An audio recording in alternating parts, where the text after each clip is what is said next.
Hello and welcome to my YouTube channel genius mind. और आज की इस वीडियो में हम देखने वाले variation in the value of G का जो ये पूरा पार्ट था वो मैंने इसके पहले वाले वीडियो में कवर किया कि हम जी को बोलते क्या है, उसकी वैल्यू क्या होती है। तो G is nothing but your acceleration due to gravity. और एक्सेलरेशन ड्यू टू ग्रेविटी में जब हम चेंजेस की बात करें, वेरिएशन का मतलब होता है चेंजेस। तो अर्थ के ऊपर आपकी जो वैल्यू है ये चेंज होती रहती है फ्रॉम प्लेस टू प्लेस। तो पहले इसमें 3 तरीके की चेंजेस आएंगे। तो फर्स्ट हम लोग देखेंगे change along the surface of the earth, मतलब जब भी अर्थ का सरफेस है तो अर्थ के सरफेस पे ये वैल्यू कैसी चेंज होती है। अर्थ का सरफेस अगर आप देखें तो that is not exactly sphere. Earth का सरफेस एग्जैक्टली स्फीयर नहीं है। तो इसके पहले वाला जो इक्वेशन चैप्टर अगर आपने वीडियो मेरी देखी रहेगी तो Gm/r², मैंने क्या बोला था कि ये जो आपका कैपिटल जी स्मॉल जी है, acceleration due to gravity, it depends on the mass of the earth and radius of the earth. अब मास को तो आप चेंज नहीं कर सकते ना भाई, बट ये जो रेडियस है ये रेडियस चेंज हो सकता है। अच्छा, अगर रेडियस इंक्रीज होगा तो वैल्यू ऑफ जी डिक्रीज होगा। क्यों? क्योंकि इनवर्स प्रपोर्शन। अगर आपको ये इनवर्स और डायरेक्ट के बीच में प्रॉब्लम है तो आप जाकर मेरे एक शॉर्ट की वीडियो मैंने डाली है, वो चेकआउट कर लीजिए। तो रेडियस का वैल्यू क्या हो रहा है, अगर इंक्रीज हो रहा है तो मेरा जी का वैल्यू क्या होगा, डिक्रीज होगा। सिमिलरली अगर समझो रेडियस का वैल्यू मेरा क्या हो रहा है, डिक्रीज हो रहा है, तो जी का वैल्यू मेरा क्या होगा, इंक्रीज होगा। तो अर्थ का जो शेप है that is not spherical in shape. अभी अगर वो स्फेरिकल नहीं है तो जब अर्थ अपना रोटेशन करता है, रोटेशन की वजह से उसका जो पोल्स रहता है, पोल्स का जो डिस्टेंस रहेगा वो कम हो जाता है और जो आपका इक्वेटर का डिस्टेंस है वो बढ़ जाता है। मतलब अगर प्रॉपर रहता तो ऐसा रहता, बट ऐसा नहीं होने के कारण उसका शेप कुछ आपको ऐसा दिखेगा, जिसकी वजह से ये डिस्टेंस जो है ये डिस्टेंस कम हो जाता है और आपका ये वाला डिस्टेंस जो है वो बढ़ जाता है। Distance in the sense equator का डिस्टेंस बढ़ जाएगा। क्यों? क्योंकि वहां पर वो फूक जाता है, बल्जिंग दिखाता है। वेराज जब आप उसके पोल टू पोल की डिस्टेंस की बात करेंगे तो वो जो पोल का डिस्टेंस रहेगा वो क्या हो जाता है, कम हो जाता है। अच्छा, अगर डिस्टेंस कम हो रहा है मतलब क्या कम हो रहा है, रेडियस कम हो रहा है। आई होप आपको समझ में आ रहा है क्या कम हो रहा है, रेडियस कम हो रहा है। देखिए वापस एक बार सुनिए, क्या बोला मैंने, value of ji is not same on the earth. Value of G earth पे मैंने क्या बोला था कि कांस्टेंट रहेगा 9.8, बट वो जो रेडियस है ना, वो रेडियस क्या कर रहा है, वैल्यू ऑफ जी को चेंज कर रहा है बार बार। हाँ, तो value of ji is not same on the earth because of the shape of the earth. क्यों ऐसा हो रहा है, बिकॉज ऑफ द अर्थ के शेप की वजह से ऐसा हो रहा है। डिस्टेंस फ्रॉम द सेंटर, तो आप जो सेंटर से डिस्टेंस निकालते हो इक्वेटर का या फिर पोल का, वो जो डिस्टेंस है वो डिस्टेंस क्या हो रहा है, चेंज हो रहा है फ्रॉम प्लेस टू प्लेस। अच्छा, अगर ये distance from place to place change हो रहा है तो इसका मतलब क्या होगा कि उसके रेडियस में चेंजेस आएगा। और अगर रेडियस में चेंज आ रहा है तो इनडायरेक्टली किसको इफेक्ट पड़ने वाला है, स्मॉल जी की वैल्यू को, क्योंकि ये वैल्यू क्या है, this value is inversely proportional to the radius. तो अगर मैं रेडियस में कोई भी चेंजेस लाऊंगा तो वो इनडायरेक्टली किसको हार्म करने वाला है, एक्सेलरेशन ड्यू टू ग्रेविटी को। देखिए ड्यू टू इट्स रोटेशन, अर्थ जब क्या कर रहा है, रोटेशन मतलब खुद ही अपने साइड में ऐसे घूम रहा है। रेवोल्यूशन नहीं, रेवोल्यूशन सन के थ्रू होता है, रोटेशन मतलब अपनी जगह की परिक्रमा करता है। तो अर्थ बल्जेस एट द इक्वेटर, मैंने बताया कि ये आपका क्या था, नॉर्मल पार्ट, बट जब ये मूव करता है तो यहाँ पर ये सिंपली कैसे कन्वर्ट होगा, देखिए ये ऐसे कन्वर्ट हो जाता है। और ये जब ऐसे कन्वर्ट होता है तो यहाँ पर आपका ये जो डिस्टेंस था, ये डिस्टेंस देखो अभी कम हो गया, और यहाँ का ये जो डिस्टेंस था ये डिस्टेंस अभी देखो इंक्रीज हो गया।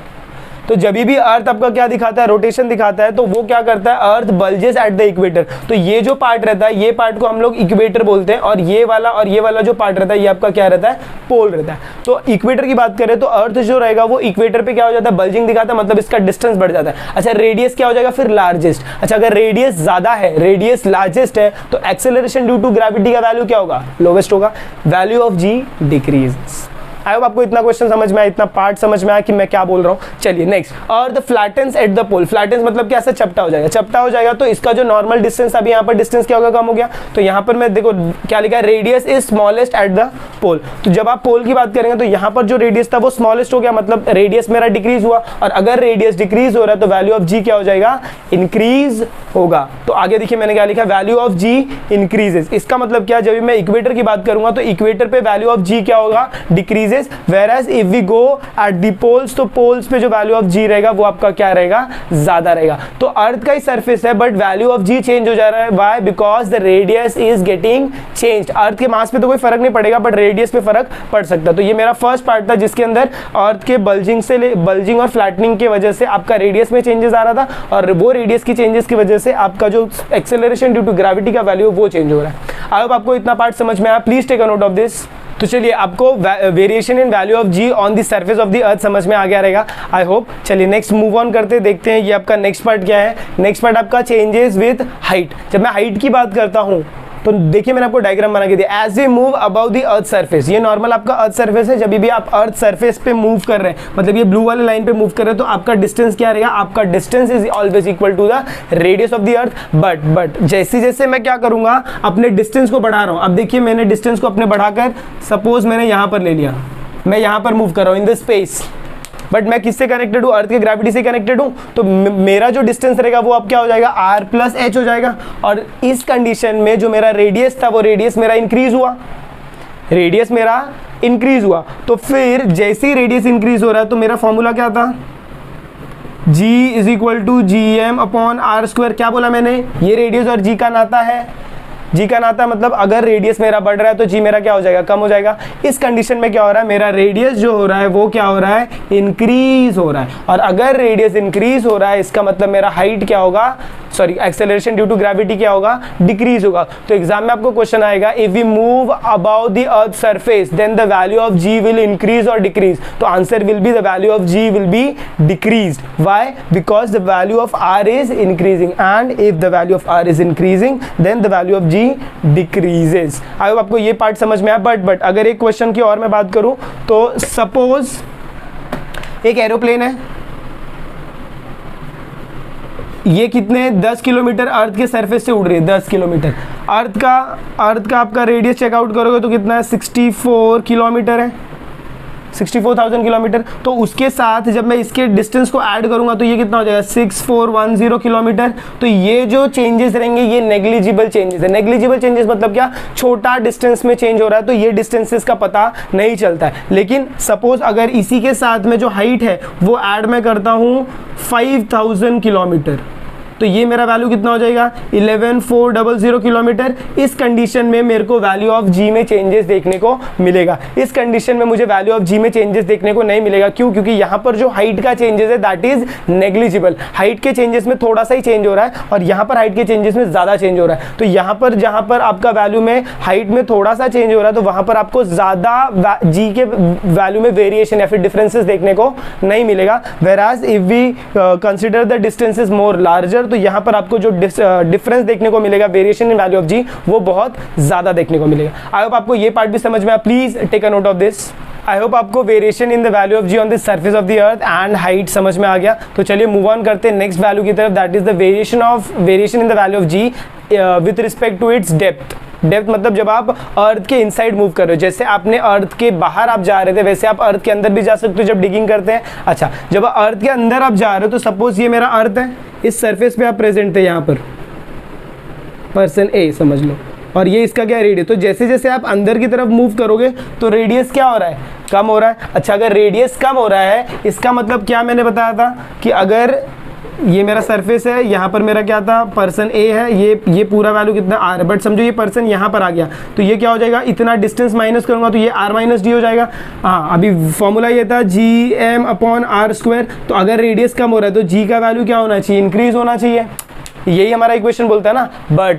बट यहाँ पर एक प्रॉब्लम है, देखिए क्या प्रॉब्लम है। Value of G also changes as we move inside the earth. जैसे जैसे आप अर्थ के अंदर मूव करेंगे तो वैल्यू ऑफ जी चेंज हो रहा है। तो नॉर्मल ये अर्थ का सरफेस है जिसमें रेडियस आपका क्या आ रहा है। अच्छा, जब इसके अंदर मैं मूव करता हूँ, ये ऑब्जेक्ट देखो मूव करके यहाँ पर आ गया, तो इस कंडीशन में क्या होगा, सपोज इसका रेडियस कितना था, 20 था, और ये कितना डिस्टेंस मूव किया, 15 डिस्टेंस मूव किया, तो ये वैल्यू कितना होगा, 20 माइनस 15। इसका मतलब क्या हो जाएगा, आर माइनस डी हो जाएगा।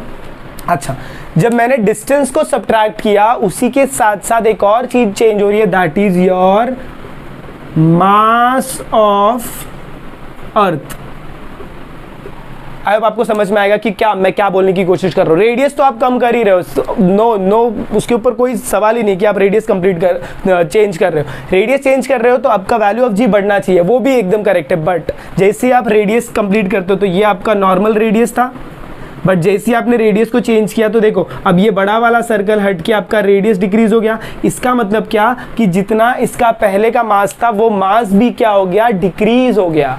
तो मास भी अगर डिक्रीज हो गया तो इस पिक्चर में ये मास वाला भाई भी आएगा। मास वाला भाई भी आएगा ना, बराबर। तो इनके पूरे चेंजेस को आप एक साथ कंसिडर करोगे तो as we move inside the earth the value of g increases. ध्यान देना, ये थोड़ा सा टेक्निकल पार्ट है। As we move inside the earth surface the value of g increases. Why? क्योंकि इस कंडीशन में जो आपका अर्थ का एक्सेलरेशन ड्यू टू ग्रेविटी वो सिर्फ रेडियस पे नहीं डिपेंड कर रहा है। इसके पहले जो दो इक्वेशंस किए उसमें सिर्फ वो रेडियस पे डिपेंड कर रहा था। क्यों? क्योंकि वहां पर मास में कोई चेंजेस नहीं हो रहा था। बट इस कंडीशन में ये रेडियस पे तो डिपेंड कर ही रहा है, बट उसके साथ साथ वो मास पर भी डिपेंड कर रहा है। क्यों? क्योंकि जब आप सर्कल के रेडियस को कम करोगे तो सर्कल का साइज कम होगा। अच्छा, अगर सर्कल का साइज कम हो रहा है, इसका मतलब क्या होगा? उसका वजन उसका मास भी क्या हो जाएगा? कम हो जाएगा। और अगर मास भी कम हो रहा है तो यहां पर ये जो इक्वेशन है विथ रिस्पेक्ट टू डेप्थ में जब भी आप बात करेंगे तो वैल्यू ऑफ जी डिपेंड्स, मैं लिख रहा हूं आप लिख लीजिए, value of g depends on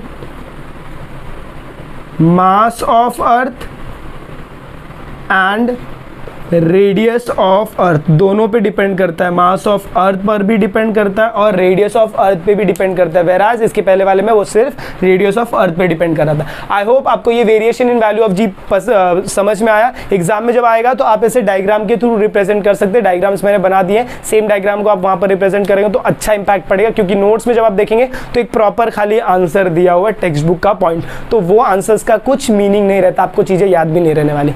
तो चलिए, अगर आपको वीडियो पसंद आए तो प्लीज़ वीडियो को ज़्यादा से ज़्यादा शेयर करें। चैनल पर नए हैं तो चैनल को सब्सक्राइब करना ना भूलें। मिलते हैं अगली वीडियो में, तब तक के लिए take care and good bye.